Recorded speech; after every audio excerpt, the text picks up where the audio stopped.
And we are live back with day 3 out here. The K&N Pro Series East, New Smyrna Speedway. We're back live, NASCAR Live and Local. I'm your host, Adam Lowery. Ryan Stevens is, being busy, being the voice of New Smyrna Speedway, getting his production meeting going. And joining me now as a co-host, the one and only Miss Hailie Deegan. How are you? Thanks for having me. I'm doing great. I appreciate it. We've been trying to work you in, and we've got a couple other drivers in the back waiting, and we're off and on. And so I'm glad you could walk over and sit with us and chat just a bit before you get going. Yeah, no, it's great. I'm excited. This track, I love it here. All right. How's it been for you prepping? How's the week been? How's it been like getting ready for the K&N? Yeah, I've been here for, 4 days now? I've been here for a little while, and raced the late model. Just practiced just to be ready for the K&N car, and went out, practiced yesterday in the K&N car. I think we were second on the board, which is good. And we came out today, and we were first on the board in practice, so hopefully we can carry that through the next couple sessions. All right, before we maybe talk about some of the racing today, I'd like to try to get behind the wheel, if you know what I mean, in the mind of the driver, kind of where you come from, how you got here. Maybe even if you want to get deeper, what life was like for you, kind of coming up under your dad racing all kinds of things, and kind of walk me through what the childhood was like all the way up to what got you in the driver's seat today. This might be a long story. No, we're here. That's all right. We're here. Yeah. Okay. So my dad originally grew up racing motocross, transitioned into supercross. Was kind of like the rebellious rider, made the sport of freestyle motocross, which was kind of like all the guys that were the rebellious supercross riders did freestyle motocross that weren't almost accepted by the sport. And he started that sport and ended up blowing up huge, X Games. He ended up doing all of that for a ton of years and ended up breaking tons of bones, the whole game, won a ton. And he ended up transitioning into off-road truck racing, and I was about 7 at the time. And I remember going to one of his races. It was back in 2008, 2009. And they had these trucks for kids that were from 8 to 16 years old. And I stood at the fence, and it wasn't he got me one. I begged him for months to get me one, and officially for my 8th birthday, he got me one.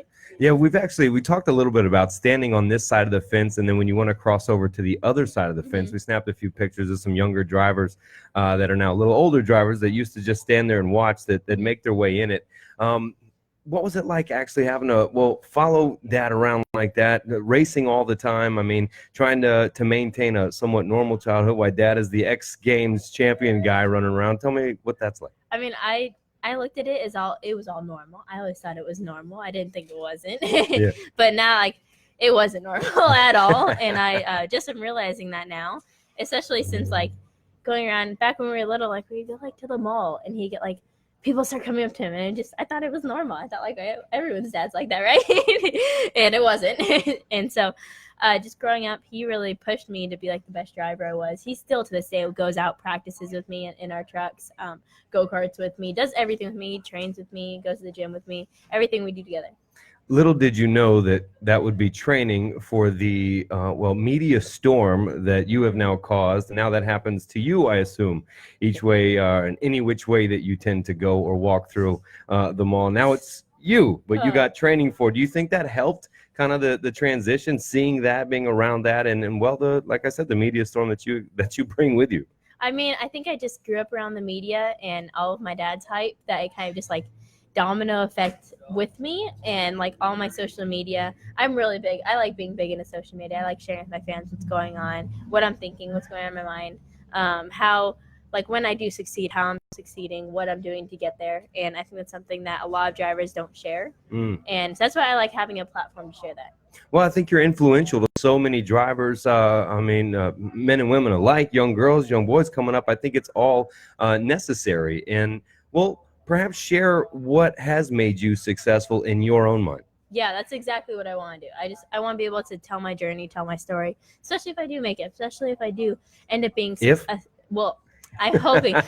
Nothing is worse than someone that's cocky. Someone that goes out there, and especially there's those cocky drivers that can back it up. You're okay, respect. But then there's the cocky ones that can't back it up. Those are the ones you're no.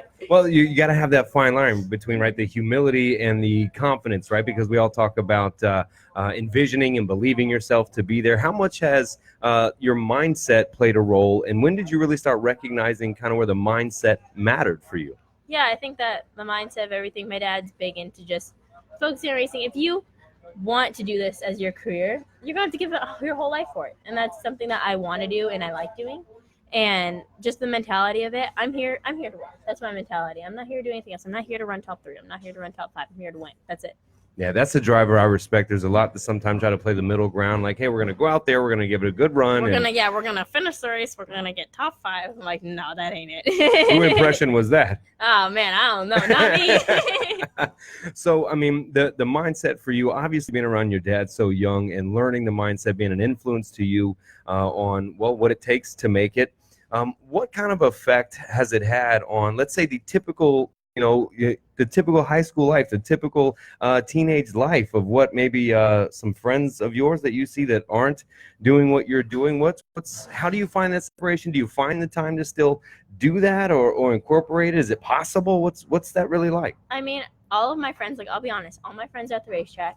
All my friends are pretty much guys at the racetrack. Like, let's be real here, there's not many girls here. So right. all my friends are really guys at the racetrack that race.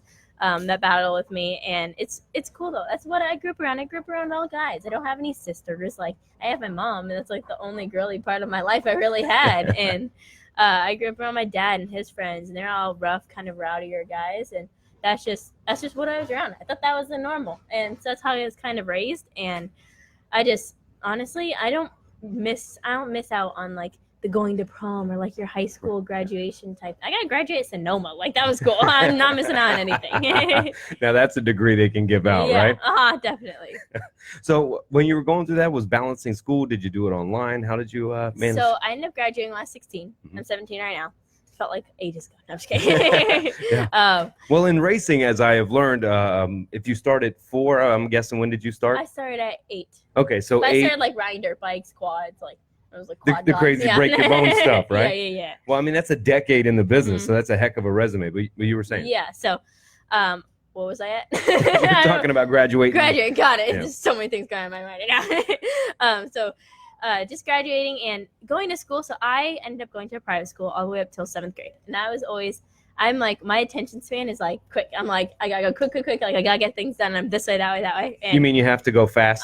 Yeah. Imagine that. Kind of makes sense, but I think that just growing up, I was like, I can't sit in a classroom with all these kids and want to go race. And when I missed ring racing, especially when I was in middle school and had many teachers, they were all like, it'd make it really hard to get my work. I'm like, just give me my work. I'll do it. Like, just give it to me. I'll go do it. Like, I was always straight A's growing up. I graduated all straight A's and stuff.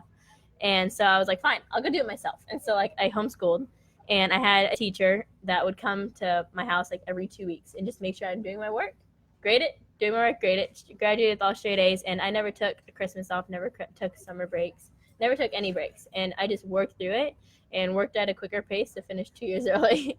Wow, impressive. And while racing and building a career and a social media following all at the same time, that's rather impressive. Thank you. A lot of people, a lot of drivers, when you're talking to them about race life, right? What it's like, what you tend to hear, right, is it's amazing. We work hard. I have a great team. Everything is awesome, right?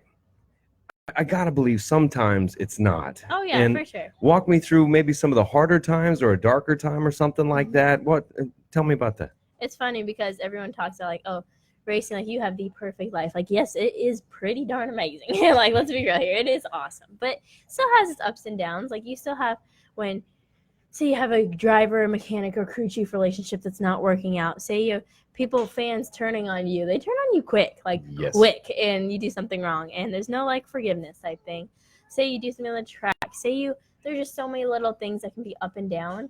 There's relationships with drivers, and there's just so many things that are unpredictable that can kind of go sideways really quick. Yeah. How do you not take things personal? I just laugh. Honestly, I'm like, there's stuff on Twitter that people say about me. I'm like, I don't care. Like, in a sense, like, I'm going to go out there, I'm going to go race, and I'm going to go win. That's what I'm focused on. I don't care what people have to say about me. Like, oh, well. Don't read the YouTube comments, right? I'll still read comments. Like, I don't care. You're brave. I don't care. I see what people say, and I'm like, whatever. Yeah, well, the correlation between thumbs up and thumbs down, the comments are a lot more positive anyway. So yeah, I hope so. At least for now. So how do you deal with something like, I don't know if it's crew chief or part of the crew, if there is, I don't know, if there's static in the air, if something's there, is there a method, is there a process you go about to clear the air? How does that go down? fire and rehire. No, just kidding. That's rough. There's a warning. No, my crew chief's great, honestly. Like, my crew chief right now is one of my favorite people ever. Like, honestly, like at the beginning of the year, the K&N series last year at the West Series, I had a crew chief and we just didn't really work well together. I'll be honest. Like, it wasn't the best relationship and connection that we had. It just didn't. Sometimes you just don't click with people. You know, you just meet someone, you just don't click with them. There's others you meet and you're just like instant click. Everything's like information's great type thing. And I think that's how it was with the second crew chief that I got. And instantly our results went from my best finish being 6th to us battling for the win and getting second the next race. Wow, one little change. Change. Wow. Yeah. It's crazy. Little things matter. Yeah, well, I mean, right, everything on the racing car, how high this is, low, and the way that we move things around, I guess the team does matter. Yeah. And so if something comes up, I mean, even if it's not a crew chief, right? I mean, do we pull a meeting together? Do we kind of have a coming to Jesus, right? How does it work? Honestly, it's just figuring out what that bad part is, you just honestly have to figure it out yourself. You just have to figure out, like, hey, it's not working for me. You got to nip it in the butt and go. I gotcha. If you were talking maybe to a younger, be a griller guy, doesn't matter. If you were talking to somebody that was thinking about racing, wanted to be into racing, or maybe is even in racing and just quite hasn't got over that, that hump where they're trying to get to, what's some advice for them? What might you tell them? It's funny because I had that kind of moment in my life last year where it's just like, it's not working out. Like, really? My results aren't I'm not getting the results like I feel like I can, but it's not working. Like, I'm not getting those results. And I'm like, what is it? What's happening? I'm like, I'm getting taken out here. I'm getting taken out for like 6. Like, what is going on? Like, it's just not working out. And so then I just kind of was like, screw it. I'm throwing my elbows up and I don't care. I was like, I don't care. I will clean myself out if people start touching me. Because I started just getting pushed around by all the guys a lot. And I was like, from that moment on, I was like, screw this. I was like, I'm just going out there and being aggressive as I can be. And from that moment on, put a fender on a couple people and never touched me ever again. So it was pretty good. That's kind of leading into my next question is delicately, right, in today's world, walking down this question as best I can do. Mm-hmm. Being a young female, not just a female, but a young female walking into a male-dominated mm-hmm. sport, was there pushback there? I mean, you were talking about the track. Did you see something different? Maybe tougher on you? Were they tougher on you to expect more of you? What was that mindset like? I think that growing up, I always saw myself as one of the guys. I was mm-hmm. always one of the guys. But then getting into the NASCAR world, because I was always racing against guys my age. So we would always be friends, totally cool. Yeah, they would treat me as one of the guys type thing. But then you start getting into these other series with these older guys that have been track champs, been racing there for years. I don't want a 17-year-old girl being that. Like, let's be honest. Yeah, Would you want a 17-year-old girl being you? Probably no. Not. No. Exactly. And that's just how it is. And I think you just have to earn the respect of the other drivers, and that comes with time. And I think once I started throwing some elbows up, that's when it started happening. That was going to be my question. How do you think you have earned that respect? That was it. Throwing elbows. All right. Note to self to all you young drivers out there. Don't be afraid to throw elbows, okay? Yeah. Not literally, Not literally. She's not condoning that. Is there a mentor, a driver you looked up to, somebody in your life, an older driver or anybody in your life that you see kind of as a mentor, a few mentors in your life? I mean, I'm not really the person who gets like starstruck, has like the person where it's like, I want to be like you when I grow up type thing. I see like, even in the Cup Series, there's like a few drivers, like being a racer, you see people's strengths and weaknesses pretty quick. You're just able to point them out just because of just like looking at all the racing and watching all the racing that you do. But I love Kyle Larson's driving style. I like Kyle Busch's aggressiveness. There's just a lot of things like Jimmy Johnson. You just look at him, he's just smart, really a lot of wisdom. Him and Kevin Harvick, I like that. And I just like picking apart, like if I had this one holy grail driver, like it'd have like all 4 of their traits. Yeah, with a little sprinkle of Hailie on top. Yeah, a little sprinkle. So you pull on kind of the best of each driver to kind of morph with I guess that's how you describe? That's kind of like how not saying that I'm like that at all. Like that's how I want to be though. Like that's how I'm like training and learning and teaching myself to be a little bit of each of those. Yeah. We covered the mentorship, the mindset of what it takes, how so much has changed. Perhaps talk to a driver, right, that may be ready to blow up. They're right there, and maybe the media storm has not come yet or whatever. What should they expect? What could they prepare for? What are some pitfalls maybe? that they may be getting into, or they don't know what they're getting into yet? Kind of maybe give those drivers, guy and girl alike, that maybe are right there on that cusp of blowing up, some warnings or some advice. Honestly, I don't even know, because I haven't even realized. I race K&N. It's not like I'm over here racing Cup. I think that there's a lot more that I still have to learn. A lot of things I'm going to probably learn from my mistakes, learning just what to do, what not to do. And I think that it's going to come with time. Probably going to have to get back to you with that question, hopefully in a couple of years. No, that's but I think I haven't blown up yet at the level, at least, that I want to. At least. What is the ultimate goal? Ultimate goal is to win Cup. I think it's everyone's goal. Everyone here that touches this track, I think that's their goal. Yeah, it's a stretch goal. It is definitely obtainable. Yeah. I appreciate you sitting here talking. If there's anything that maybe you wanted to get out, or maybe talk directly to fans about what's on your mind right now about today, maybe the World Series, what are you thinking about? Just kind of an open mic to kind of talk to the fans that are here to watch you and that are all watching online as well. Yeah, I think that right now, I love New Smyrna. New Smyrna is probably one of my favorite short tracks. It's a genuine good short track. You can run up high, you can run low. It's not really one lane, and I feel like it has good grip. Banked a little. She's fast. Yeah, I like it. That's how I like my tracks. And I think that I'm really excited. We have a really good setup, and my crew chief did a great job of setting up my car straight, rolling out the trailer. And so hopefully I can go out there and hold up the par, and maybe we get another win tonight. Yeah. Is there a driver out there you got your eye on, maybe, that you may have to bump elbows with, or somebody? I don't know. Everyone out there were pretty cool. There's a couple maybe last year would have. Last year. Maybe. But this year everyone seems cool. There's a lot of experienced guys out there, and that probably a little smarter than I am. And I think that it's going to be a good battle. Is there a strategy you bring specifically to New Smyrna Speedway? I think not even a strategy for New Smyrna. I think just the new tires. We're on General Tires now, which is a switch from Goodyear from last year.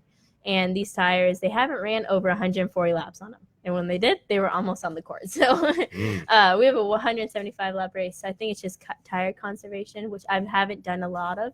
So this is going to be a learning experience race for me. So a test, we hear from a lot of drivers, a lot of our local guys and girls that race here. They talk a lot about patience, momentum, holding your stuff back until the end. Are these things that you plan on incorporating? That's what I'm gonna have to do. I'm not used to it, but I'm gonna have to do it. Right. Sure. There's a guy out there that has a book out that says something about uncomfortable is where the change is. Uh-huh. Oh, that's right, my book. That's right. So I'm just plugging that real quick. Got it. Right. Well, uncomfortable is where the change is, right? So you're out there trying to test yourself on things that may, I don't know, what your strengths or your weaknesses. Yeah. So be the track is comfortable testing being that. uncomfortable. There you go. That's right. how it is. That's what my crew chief told me. Or driver. What's his name? Driver coach. There you go. It's too many people. You got a whole team and a crew that makes this happen. I'm sure a lot of love goes out to them prepping your car and getting everything ready and the knowledge about it. How's the car looking? Give me an outlook. If you were predicting the race out here, predict that race for me, how it's going to look, how it's going to end up. Oh, man. She'll have to get back to that with me after qualifying. Okay. Depending on how we qualify is really just depending on how it's pretty much all going to go. There's so many things that could happen. There's qualifying get rained out. We could start off practice times, and then next thing you know, I'm starting on the pole. Okay, do I tire conserve or whatever and fall to the back a little bit? Do I set a pace? Do I go because it could rain halfway and then they could end the race right there? There's just so many things that come into play. Yeah, I think a lot of new race fans that start to come across or should come across would come across if they knew actually how many details go into this, not just from the car setup, but from the strategy of the driver to the tracks that you're racing. I mean, there's so much that entails into winning a race or just much less competing. Yeah, exactly. And everyone's always like, oh, it's 175 laps, just go out there and hold her wide open type thing. And I'm like, no, it's not like that. And you just have to go out there and you have to be smart. You have to not wreck your stuff in the first 20 laps just by pushing yourself. And there's just so many things that come into play that people don't really understand and that I'm still learning myself. Yeah, we got to be open to keep learning. Is there last couple questions, is there a health regimen you follow? Is there something we'd like to be advocate of good health the best we can, right? I know a lot of young ladies follow you, a lot of young drivers follow you. So what do you do to stay healthy mentally, physically? What do you do? I think I'm mentally the most prepared when I do like a lot of training at the gym. I love training. I love like working out. I like pushing myself past where I think I am. And I think that's something I'm big into. Health, we're at the racetrack like 24/7. They don't have the best food there. Yes, but yes. I I eat pretty healthy for the most part. I'd say it's like 80% good, 20% binge. That's all right. Yeah. Uh-huh. So why the number, before we get out of here, why the number that you run? 19? Mm-hmm. So I actually don't have a choice. It's Okay, they're just so these signing you teams- up. Oh, cool. Well, I gotta go to driver's We got to meeting. get a driver's meeting. I appreciate it, Hailie. Well, everybody already knows where to find you. Awesome. Thank you very much. Awesome. Thanks for Good having luck.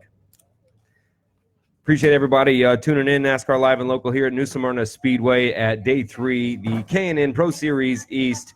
It's going to be my fault she's late to the driver's meeting, and I'm going to get in trouble for that one.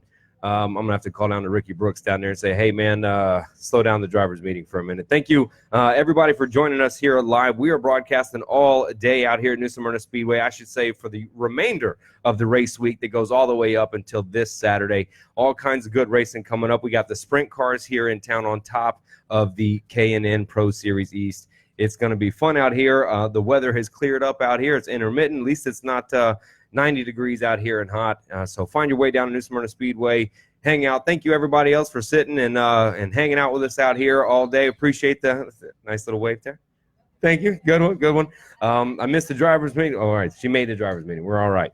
I won't get in too much trouble, but we will be back live at, 5 o'clock. We're going to be interviewing a lot of local track owners. 7 o'clock, we're going to come back live and put fans on the microphone to talk about their experience at World Series and how it's been so far. Thank you for participating. And again, thank you very much to Hailie Deegan and her team for allowing her to come up here and chat with us. We will see you at New Smyrna Speedway down at the races. Take care.